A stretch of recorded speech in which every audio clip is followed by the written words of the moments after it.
ನಮಸ್ಕಾರ. ತಮ್ಮೆಲ್ಲರಿಗೂ ಗುರುಪೂರ್ಣಿಮೆಯ ಹಾರ್ದಿಕ ಶುಭಾಶಯಗಳು.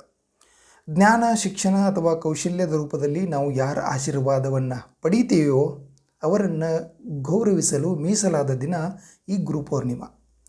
ತಾಯಿ ಮತ್ತು ತಂದೆಯರನ್ನು ಹೊರತುಪಡಿಸಿ ಗುರು ವ್ಯಕ್ತಿಯ ಒಂದು ಜೀವನದಲ್ಲಿ ಮಹತ್ವದ ಪಾತ್ರವನ್ನು ವಹಿಸ್ತಾರೆ. ವಿಶೇಷವಾಗಿ ನಮ್ಮ ಭಾರತದಲ್ಲಿ ಗುರು ಶಿಕ್ಷಣವನ್ನು ನೀಡುವುದು ಮಾತ್ರವಲ್ಲದೆ ತನ್ನ ಶಿಷ್ಯರಿಗೆ ಮೌಲ್ಯಗಳನ್ನು ಕಲಿಸುವ ಮತ್ತು ಜೀವನದ ಪ್ರಮುಖ ಪಾಠಗಳನ್ನು ಕಲಿಸುವ ವ್ಯಕ್ತಿ ಎಂದು ಗೌರವಿಸುತ್ತೇವೆ. ಆದ್ದರಿಂದ ಜ್ಞಾನ, ಶಿಕ್ಷಣ ಅಥವಾ ಕೌಶಲ್ಯದ ರೂಪದಲ್ಲಿ ನಾವು ಯಾರ ಆಶೀರ್ವಾದವನ್ನು ಪಡೆಯುತ್ತೇವೆಯೋ ಅವರನ್ನು ಗೌರವಿಸಲು ಮೀಸಲಾದ ದಿನ ಈ ಗುರುಪೂರ್ಣಿಮೆ. ಗುರು ಅನ್ನುವ ಶಬ್ದ ಗು ಮತ್ತು ರು ಅನ್ನುವ ಮೂಲ ಪದಗಳನ್ನು ಹೊಂದಿದೆ. ಸಂಸ್ಕೃತ ಭಾಷೆಯಲ್ಲಿ ಗು ಎಂದರೆ ಅಂಧಕಾರ ಅಥವಾ ಅಜ್ಞಾನ ಅಂತ ಅರ್ಥ.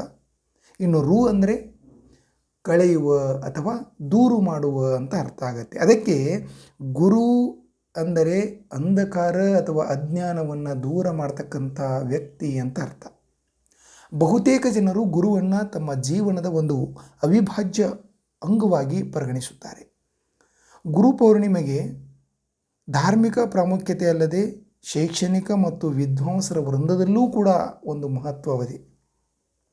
ಈ ದಿನ ಶೈಕ್ಷಣಿಕ ವೃಂದದವರು ತಮ್ಮ ಶಿಕ್ಷಕರಿಗೆ ಕೃತಜ್ಞತೆ ಸಲ್ಲಿಸುವ ಮೂಲಕ ಮತ್ತು ತಮ್ಮ ಭಾವಿ ಶಿಕ್ಷಕರನ್ನು ಮತ್ತು ವಿದ್ವಾಂಸರನ್ನು ಸ್ಮರಿಸುವ ಮೂಲಕ ಆಚರಣೆಯನ್ನು ಮಾಡ್ತಾರೆ.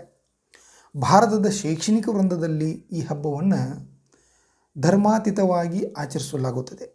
ಹಲವಾರು ಶಾಲಾ ಕಾಲೇಜುಗಳಲ್ಲಿ ಮತ್ತು ವಿಶ್ವವಿದ್ಯಾಲಯಗಳಲ್ಲಿ ಆಯೋಜಿತವಾದ ಕಾರ್ಯಕ್ರಮಗಳಲ್ಲಿ ವಿದ್ಯಾರ್ಥಿಗಳು ಶಿಕ್ಷಕರಿಗೆ ಕೃತಜ್ಞತೆಗಳನ್ನು ಅರ್ಪಣೆ ಮಾಡ್ತಾರೆ ಮತ್ತು ಹಿಂದಿನ ವಿದ್ವಾಂಸರನ್ನು ಈ ಒಂದು ಸಂದರ್ಭದಲ್ಲಿ ಎಲ್ಲರೂ ನೆನೆಯುತ್ತಾರೆ.